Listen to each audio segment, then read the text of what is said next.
talk about the Cincinnati Bengals, because the Bengals came out last night and they paid Jamar Chase and T. Higgins for the next 4 years. That's a great deal. And I will go more so in depth with their offense on the back half of this video. All of that is great, but it's not going to amount to anything if you don't fix your defense. The Cincinnati Bengals should be going all in on their defense in the NFL draft and try to bring in some more veterans that they can. Trey Hendrickson, he's up for a contract extension. This is year number 2 to where this man has asked to be paid or to be traded. Last year, he asked to be traded. He asked to be traded. They said, you know what? It is what it is. I'll come back to the team. He leads the league in sacks, 17 and a half, 2 forced fumbles. Now he wants to be paid a lot of money, and rightfully so. And they were entertaining trade talks. They're saying, you know what? Go find a trade. Last night, breaking news came out. They're working with Trey Hendrickson to see if they can get a deal done. Now, it's going to be a very expensive deal because he's been their best defensive player since he signed with them in free agency many years ago. He was not drafted by the Cincinnati Bengals like Jamar Chase, T. Higgins, and Joe Burrow. He came over from the New Orleans Saints, and he's been a great pass rusher ever since then. Pay the man his money. I know that's a dangerous situation that you're walking to with paying Trey a lot of money, Joe Burrow, Jamar Chase, and T. Higgins. That's 4 players. And you're revolving your team around those 4 players, and they're pumping out a lot of money with their financials. But you can always go back, restructure deals. The Kansas City Chiefs, they do this. The Philadelphia Eagles, they do this. You can restructure deals, push guaranteed money to the side into a signing bonus. That is why you hire great general managers, so they can work with that. And it's not like the Cincinnati Bengals are going out there in free agency and picking out the best free agents available. They would not be in this situation if you paid your players sooner. And I'm talking about Jamar Chase here, T. Higgins, Trey, and also a great safety that left this organization in Jesse Bates. Their secondary hasn't been the same since then. You could have went out there and repaid him early, but you didn't. It is what it is now. But you have Trey. Moving on from him, they want a first-round pick. Teams are not trading a first-round pick for a 30-year-old pass rusher. I don't care if he had over 20 sacks in a year. They're not going to do that. They may trade a second or a third round. He is worth more than a second and third round. He's worth a first-round pick. Keep him on this roster and build this front 7 around him. You have good players in that linebacking room. And I'm talking about Logan Wilson and Jermaine Pratt. Jermaine Pratt, solid linebacker. In terms of tackling and getting interceptions, he's the guy for you, and also forced fumbles. Logan Wilson, that's the run stopper. Very good player on every single down. So I like the linebacking core that you have. You can bring in another linebacker to help things out. We'll see if they do that. But you need to bring in another pass rusher that can help out Trey Hendrickson. Myles Murphy, he's still a young player. Maybe he develops. He's only 23 years old. We'll see if he can go out there, if he can be better in Al Golden's system than he was with Coach Lou. Sam Hubbard, he's no longer in the NFL. The Bengals, they're going to cut him. He said that he did not want to play for another team, so he retired. And Sam Hubbard, just 2 years ago, was very good in terms of pass rushing and getting to the quarterback. This previous season, not so much. He was more so of a run stopper than he was a pass rusher. And that's put a lot of stress on Trey Hendrickson. This is why I'm saying this is one of the best pass rushing seasons I've ever seen in the last 10 to 15 years. Because he was easily getting double teamed and chip blocked, and he was still getting to the quarterback on a consistent basis. No one else in this defensive line could get to the quarterback besides Trey Hendrickson. And the way that the Bengals should really build their defense is through their front 7 so their secondary can work out. You have young players in the secondary. Daxton Hill, you had him at the safety position. Now he's a cornerback, and he's been dealing with some injuries. But there's still some upside there with Daxton Hill. He's a young player. He's only 24 years old. Give him that time at training camp. Let him fully recover and see what you have. You have Cam Taylor-Britt. I like him a lot at the cornerback position also. Geno Stone, you got him in free agency. Had a great year with the Baltimore Ravens. Had 4 interceptions, 6 pass deflections. He took a step down with the Bengals in his first season, but I think he's a solid veteran safety to have around. And you have Josh Newton. Now, this is a personal favorite of mine. Josh Newton, in the games that he played, he performed very well. That's a solid rotation on the back end. All of your players, for the most part, at the cornerback position are under 25 years old. Build with them. Don't rush this. Just because they're not good when they're 22, 23 doesn't mean that they can't develop. This is why you have good defensive coaches. Build that front 7, because this is what a front 7 will do. If you can put consistent pressure on the quarterback, that secondary doesn't have to hold up for as long. And we've seen the Philadelphia Eagles do this. Now, the Eagles, they have great players in the secondary, don't get me wrong, but they built that defense through their front 7. The Steelers Early 2000s, early 2010s, they had very good players on the back end, but they had a dominant front seven. That front seven speeds up the clock with the opposing quarterback, and sometimes it doesn't come down to sacks. All you have to do is put pressure on that quarterback, make him see ghosts, make him feel that pressure. He will make dumb decisions. The Bengals have done this in the past. They've done this against Patrick Mahomes. They've done this against other quarterbacks like Lamar Jackson in the past with that philosophy. Build that front seven. Have them chase around those quarterbacks. That's easier said than done, but you do have a high pick in the first round. Go with a defensive player on that defensive line. You stop that run, you make them one-dimensional. And hopefully your secondary can gel and they can develop. And you can still pump a lot of picks in that secondary. I don't see them going out in free agency right now and trying to bring in some veteran players because of how the cap situation is looking right now with Joe Burrow, with T. Higgins and Jamar Chase, because the ownership has gotten a bad rep over the last 20 years because they'll say he doesn't want to pay. He doesn't pay that much. He's a cheapskate. That has been true in the past, but he has also had instances to where he will pay elite talent. And they're doing that right now. Your offense is going to be fine as long as Joe Burrow is healthy, even if Jamar Chase misses time, if T. Higgins misses time. As long as you have one of those guys on the field, I'm talking about one of those wide receivers, you're going to be okay. We've seen this. T. Higgins has missed time. He's not going to give you a full season more than likely. He's been dealing with some injuries. Not major injuries, but he has missed time. Hamstring injuries, rib injuries. Jamar Chase did miss some time a couple of seasons ago. And T. Higgins had to become that number one. The offense didn't miss a beat. But when you have both of those players in the field, it helps elevate the entire team. But I look at the defense right now, you're going to be better off with Coach Golden. I think he's a very good defensive mind coming over from the college level. He did so many great things with Notre Dame when he was coaching alongside Marcus Freeman, the head coach. Just give him some time to figure this out. But your defense has to step up in this division. Against the Steelers, they have DK Metcalf, George Pickens right now. The Baltimore Ravens, they have Lamar Jackson, Mark Andrews, Isaiah Likely, Zay Flowers, Rashad Bateman. And they have Derrick Henry in the backfield also.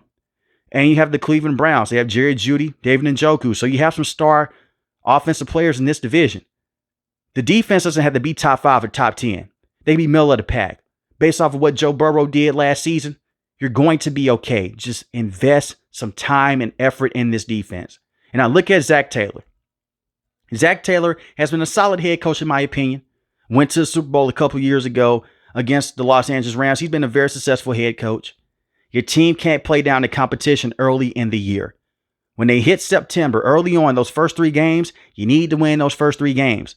They should not be losing to teams like the New England Patriots early in the year. They should not be losing out to bad teams early in the year every single year. This has been a problem with Zach Taylor. You lost to the Patriots 16-10, one of the worst teams in the NFL. You lost to the Kansas City Chiefs 26-25. We'll say this. It's questionable if Joe Burrow fumbled that football or not. And it also plays into this. You had a cornerback that basically went out there and cost you the game with pass interference, and it pushed Harrison Butker right into field goal range. And you lost that game by 1 point. Then you come back the next week against the Washington Commanders. You lose that game 38-33. If your defense plays better, maybe you win that matchup. So a lot of it is early on. You need to have that success. You should be starting out 3-0. So on the back half of the season, if you have a couple of hiccups, because it's going to happen, it happens to the best teams historically in the NFL, you'll be okay. You're way above 500. We're talking about the Bengals being 4 to 5 games above 500 at that point in time. They went on a run towards the end of the season. And they've done this before with Zach Taylor. You got to reel it in. They should be prepared for the first half of the season instead of trying to go out there and recover from being 1-4 or 1-5. Go out there and start off red hot. Be 5-1. Hell, be 6-0 if you can. With the talent that you have, they should always be in Super Bowl conversations. With this quarterback, Joe Burrow would have been in the MVP conversation if they made the playoffs. In my opinion, he was my MVP. He was phenomenal. First in passing touchdowns, first in passing yards, and that should never be that way. Because the only reason why you had those numbers and the only reason why Jamar Chase was a Triple Crown winner is because you're playing from behind, because your defense is not helping you out. And at that point in time, you're playing from behind. What can't you do on the offensive end? You can't run the football. And you're opening Joe Burrow up to more sacks, to more interceptions. That's just how the NFL works. That's how football works. And Joe Burrow has suffered injuries in the past, hurt his wrist, torn ACL. Why did those injuries come about? Because the offensive line was no good. Their offensive line was one of the worst offensive lines in the NFL, but yet you still had success. I look at the offensive line now. I like the pieces that you have. Cody Ford can play across the offensive line. Solid interior offensive lineman. Armarius Mims, young player. At the right tackle position, I really like his game a lot, especially in those heavy packages. He's a very good player. Orlando Brown, left tackle position, solid. You're good there. You have a good offensive nucleus. And re-signing Jamar Chase and T. Higgins was a great decision. It's a no-brainer. You don't go out there and move on from one of them and try to draft a wide receiver because they both had that chemistry with Joe Burrow. And when your franchise quarterback is coming out and saying, hey, I know how this stuff works. You could push things over to the signing bonus. You can re-sign all these guys. Let's do it. At that point in time, you have to bring them back. Bring back Trey Hendrickson also and build this team around them. Bring in those young players. And if it doesn't work out, you push all your chips in on this core. It doesn't work out.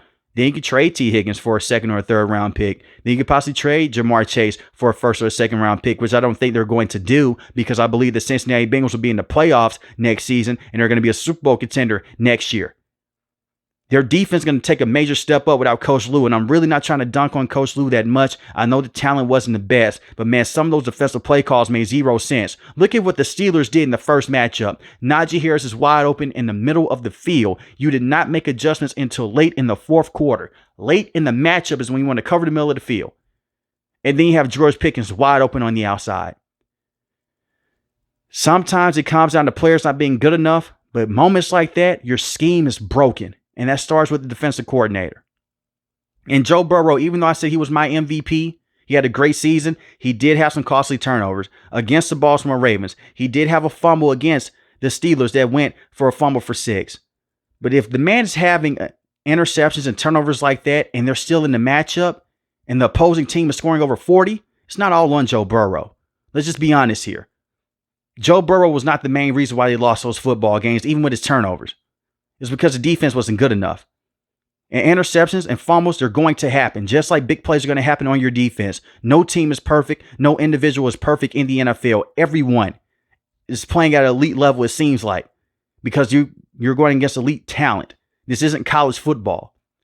But I think the Bengals, they're doing the right things to go out there and have major success in the postseason. It just comes down to this defense. That's it. But I like Zach Taylor as a head coach. Joe Burrow, you guys know how I feel about him. Jamar Chase, the same, best wide receiver this season. You can make the case that he's the best wide receiver in the NFL right now. And that's a heavy list. It's a lot of great ones, but I believe that he's the best one right now. And T. Higgins as a number 2, that's criminal. It's like a slap in the face. I call him 2 number 1s. T. Higgins is a number 1, and the same with Jamar Chase. And Mike Gesicki is a solid receiving tight end. He gets a lot of single coverage because he's in one-on-one situations. He has 665 receiving yards, 2 receiving touchdowns.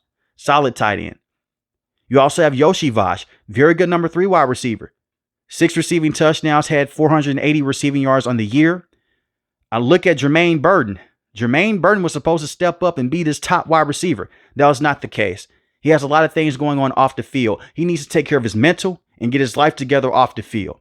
He can still be a talented player. He was a very good player at Alabama. I want to see him be very successful because it may be games to where T. Higgins, he can't play. It may be games where Jamar Chase, he can't play. It's a physical game at the end of the day. You need to shift some of those guys in. We saw this with Yoshi Vash. He stepped up. Jermaine Burton, your chemistry was not there. And Joe Burrow put his neck out for you and you let him down. Being late for practice, being late for games, getting kicked out of your apartment, going to the casino when they tell you you're a healthy scratch. That's not how you deal with things. And I know that it can be frustrating. But the first thing about being a professional athlete is being a professional. Show up on time, show up at the team meetings, learn the playbook, learn the routes. There's a lot of reports that he didn't know certain plays. They're not going to put you on the field if you don't know certain plays. At Alabama, you can get away with that because they can just tell you, you know what, just run deep. This is the NFL. It's a method to the madness here. And if he wants to be part of this organization long term, he has to get it together. And I want to see every player succeed, especially someone that's young like him. He's young. He's talented. He could easily be the 3rd best wide receiver with the Bengals right now. On most teams, he could be the 2nd best wide receiver with the talent that he has. Not saying that he's that great right now because he's not. But the skill set that he has, he's a very talented player. But let me know in the comment section below how you feel about the Cincinnati Bengals and did they make the right decision by paying Joe Burrow, Jamar Chase, and T. Higgins. If you're new to the channel, hit the subscribe button. If you like the video, hit the like button. Most importantly, want each and every last one of you guys to stay safe, stay positive. Thanks for the video, guys. God bless. Peace.